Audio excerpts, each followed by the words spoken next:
سلام، به اولین آموزش ویدیویی اصفهان درایو خوش اومدید. ما تو این آموزش قصد داریم با همدیگه ابزار لاجیک آنالایزر در کامپایلر کی رو مورد بررسی خودمون قرار بدیم. بیایم بحث رو با همدیگه شروع بکنیم. خب کی ما به استفاده از لاجیک آنالایزر سوق داده میشیم؟ زمانی که ما فرض بکنید یک متغیری داریم توی کد STM32 خودمون که توی هر میلی ثانیه داره به صورت دائم تغییر میکنه، مثلا مثل مقدار یک سنسور یا خروجی یک فیلتر دیجیتال یا مقدار خطای یک کنترل کننده PID.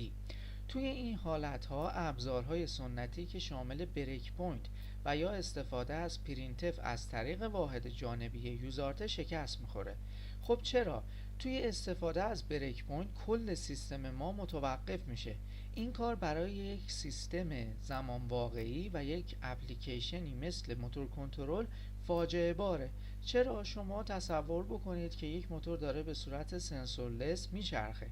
اگر یک بریک پوینت یک جای برنامه خودتون قرار بدید، اصطلاحاً باعث میشه که موتور یه تقه خیلی محکمی بزنه و به برد شما آسیب جبران ناپذیری بزنه. چرا استفاده از پرینتف به درد نمیخوره؟ به خاطر اینکه پرینتف خودش زمان پردازشی زیادی میطلبه و کلا زمانبندی سیستم شما رو به هم میریزه. همچنین میاد یک سیل از داده هایی که ممکنه تحلیلش برای ما سخت باشه رو برامون ارسال میکنه. اون موقع ما نیاز داریم یه ابزار واسط، یه نرم افزاری مثل لب‌ویو داشته باشیم تا بتونه این داده ها رو برای ما پلات بکنه. خب راه حل چیه تو این اتفاقا؟ استفاده از لاجیک آنالایزر خود کامپایلر کیل هست. این ابزار چی هست؟ یه در واقع ابزار دیباگینگ نرم افزاری قدرتمنده. چی کار میکنه؟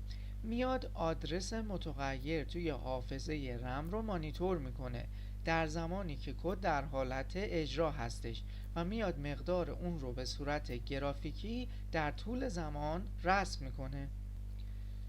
مزیتش چیه؟ مزیتش اینه که شما کد رو متوقف نمی کنید و یه ضربان قلبی از متغیرتون رو به صورت گرافیکی و زنده مشاهده می کنید. چجوری این کار رو انجام میده این ابزار؟ به دو صورت.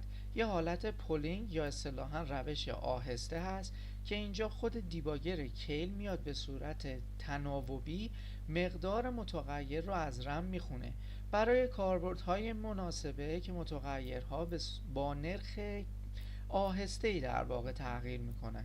یه حالت استریمینگ داریم که میاد از پایه SWO خود STM32 استفاده میکنه. در واقع میکروکنترلر خودش میاد داده رو از طریق سخت افزار به دیباگر ارسال میکنه. مزیتش اینه که عملاً اوورهد CPU ما صفر میشه و سرعتش به شدت بالاست و برای کاربردهای زمان واقعی بسیار مناسبه. خب حالا باید با هم دیگه کاربردهاش رو بررسی بکنیم. کاربرد اول میتونه در تیون کردن یک کنترل کننده PID باشه. شما میاید از طریق این ابزار لاجیک آنالایزر مقدار ست پوینت متغیر پراسس، اون متغیری که میخواید روش پردازش رو انجام بدید، و همچنین خروجی مربوط به کنترل کننده رو در ابزار لاجیک آنالایزر مورد بررسی قرار میدید و به راحتی شما میتونید مثلا مفاهیمی مثل اوورشوت، زمان ستلینگ تایم یا خطای حالت دائم رو مورد بررسی قرار بدید. این باعث میشه که مثلا تیون کردن یک کنترل کننده PID که ممکنه چند هفته طول بکشه رو شما در عرض چند ساعت انجام بدید. کاربرد دوم اینه که شما یک سنسوری رو دارید داده هاش رو قرائت میکنید و میبینید داده هاش به شدت نویزیه و اصلا قابل استفاده نیست. میاد یه فیلتر کالمن یا مثلا فیلتر مووینگ اوریج رو پیاده میکنید روش و میخواید ببینید این فیلتر چقدر خوب برای این داده سنسور عمل میکنه.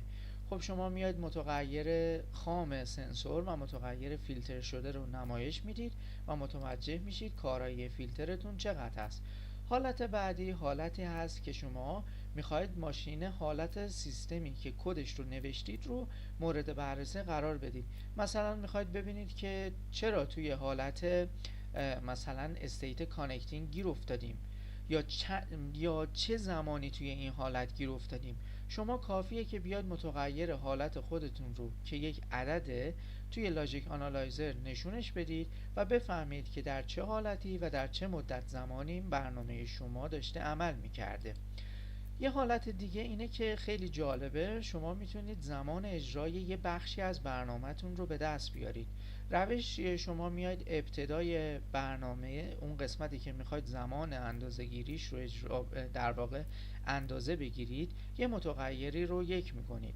در انتهای اون بلوک برنامه میاید اون رو صفرش میکنید.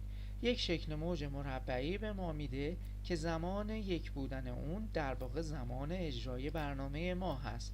یک سری مسائل که حالا باید چجوری اینها رو تو کامپایلر کیل و در واقع نرم افزار کیوبمیکس فعال بکنیم باید خدمت شما توضیح بدیم که در ادامه اونو با جزئیات خدمت شما توضیح میدیم. منتها یه مسئله که لازمه بدونید و باید با شما صادق باشیم اینه که این ابزار برای آرایه‌های بزرگ و یا استراکچرهای پیچیده به درد نمیخوره. بیشتر برای مانیتور کردن متغیرهای عددی، یعنی همون اینتیجرها، فلوتها و کاراکترها به درد ما میخوره. شما میتونید لینک آموزش در واقع اختصاصی مربوط به این آموزش رو توی وبسایت ما هم مورد مطالعه قرار بدید و برای بررسی آموزش های بیشتر از وبسایت ما دیدن بکنید. همچنین میتونید از طریق این ایمیل با شخص بنده در ارتباط باشید. خب، برنامه‌ای که ما قرار اجرا بکنیم در واقع شبیه سازی یک شکل موج سینوسی برای متغیر جریان یک درایو براشلس هست. مثلا ما صرفا قرار یک جریان سینوسی 50 هرتز با دامنه 100 رو شبیه سازی بکنیم. حالا اینکه باید اینجا چی کار بکنیم و تو نرم افزار کیوبمیکس این کار رو چجوری انجام بدیم خیلی مورد بحث ما نیست و ما کدش رو خدمت شما توضیح نمیدیم.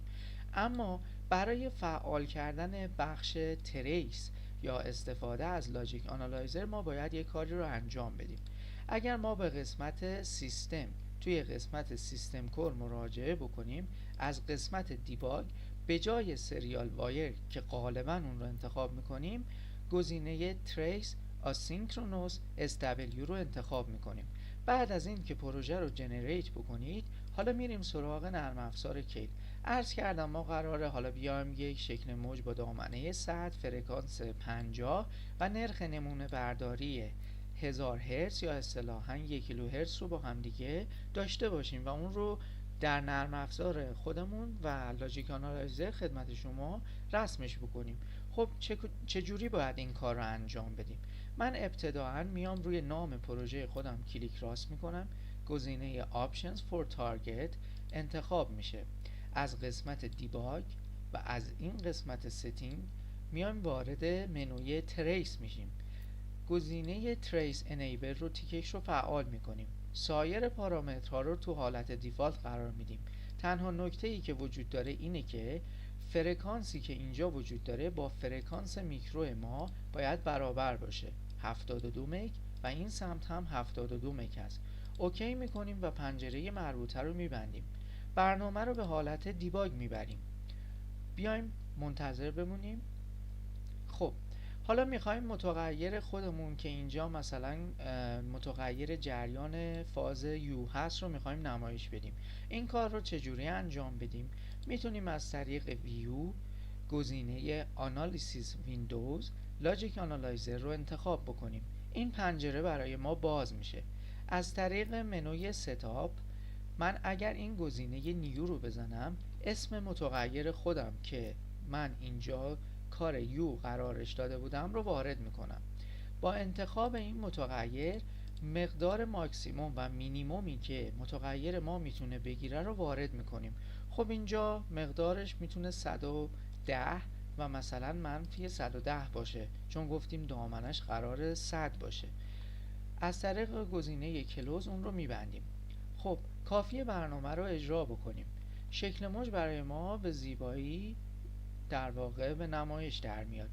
دقت بکنید که اگر شما اینجا گزینه کرسر رو تیکش رو فعال بکنید میتونید یک سری کارهای جالبی رو انجام بدید. مثلا من اگر اینجا کلیک چپ بکنم و بیام مثلا اینجا وایسم، خودش زمان رو به من نشون میده که فرکانس من حدود 51 هرتز هست و دوره تناوبش هم تقریبا 20 میلی ثانیه است.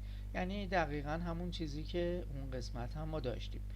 اگر نخواید از طریق منوی ویو این کار رو انجام بدید، خیلی ساده میتونید متغیر مورد نظرتون رو انتخاب بکنید. از طریق گزینه Add Current U اینجا گزینه لاجیک آنالایزر رو انتخاب بکنید و همین روند رو مجددا تکرار بکنید. اگر بخواید یه متغیر دیگه هم اضافه کنید، باز از طریق ستاپ و از گزینه نیو همین تنظیمات رو برای متغیرهای دیگه هم انجام میدید. امیدواریم که شما از این آموزش استفاده برده باشید. با سایر آموزش های ما همراه باشید.